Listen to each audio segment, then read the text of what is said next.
Good morning mga kasimple, welcome to my vlog, Irap TV, simpleng buhay, simpleng loto ni Irap TV. So for this video mga kasimple, magluto ta ninyo og pork and beans. So mao ni gipangita nako nga klase nga beans mga kasimple no. Tungod kay usa ni sa ato ang paborito no sa panahon nga nag-eskwela pa ko. Ganahan jud kay ko ani nga klase nga beans mga kasimple. So mao ni atong ricados no, sibuyas bombay, ahos, unya siling bell pepper, unya mao ni atong white beans mga kasimple. Unya mao ni ato ang pork ribs. So kana mo atong isagol no. So mao ni siya ang proseso sa pagluto no nga akong gibuhat aning pork and beans mga kasimple. So nagisa ta diha og sibuyas bombay, ahos, kanya atong ibutang ang ato ang pork ribs mga kasimple. So ato na dihang ibutang, kanya ato nang inikos-nikos. Dayon atong isunod og butang ang ato ang white beans mga kasimple. So ako na siyang ginisyalan og ano timpla no, na natay mga gibutang nga seasoning ana mga kasimple para motuhop ang lasa ngadto sa unod sa karning baboy mga kasimple. So manay ako ang pagtuo no. So ang uban diha kung unsa inyong estilo sa pagtimpla, inyo ha sana mga kasimple no. So ako ingon ani sa dako.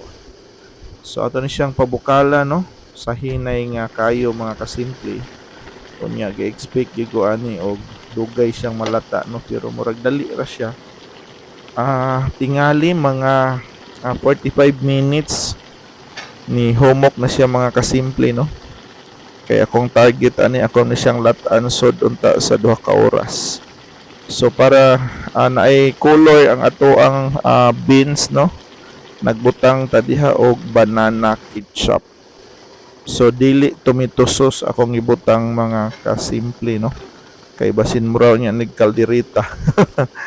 So ang akong gigamit kay banana ketchup. So ako kay bagyod kung unsay saktong ibutang, but akong nauna-unaan kay banana ketchup lang no, para naasay gamayng color ang ato ang pork and beans.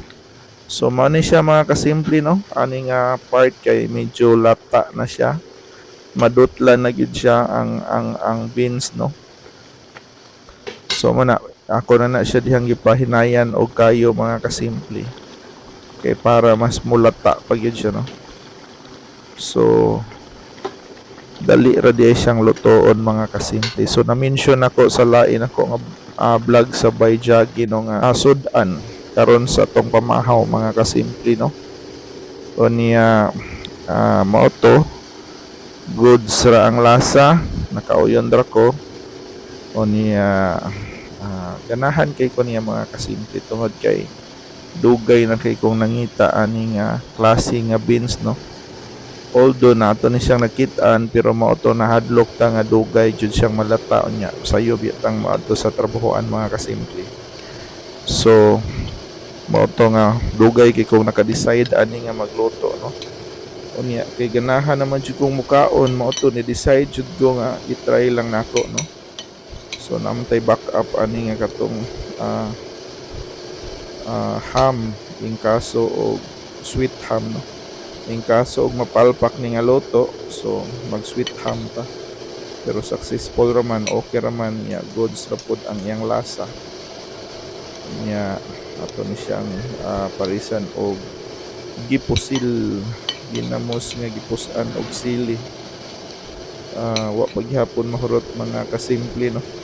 Ako ray gahinay-hinay ana. So basin mausap pa na simana nga konsumo. So ana lang, so mo ni no ang ato ang ma-share karong adlaw.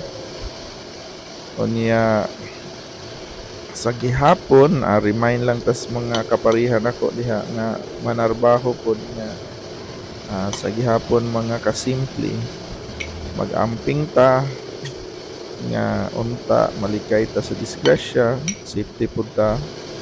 Nya wala ko'y tawo nga mga busar nato no kay wa man kita nga busar pod sa uban.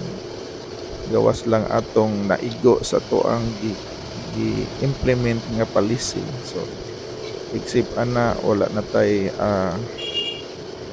lain pa nga unsa no mga kalinggot-got.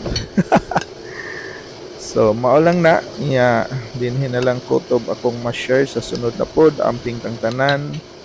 God bless. Bye bye.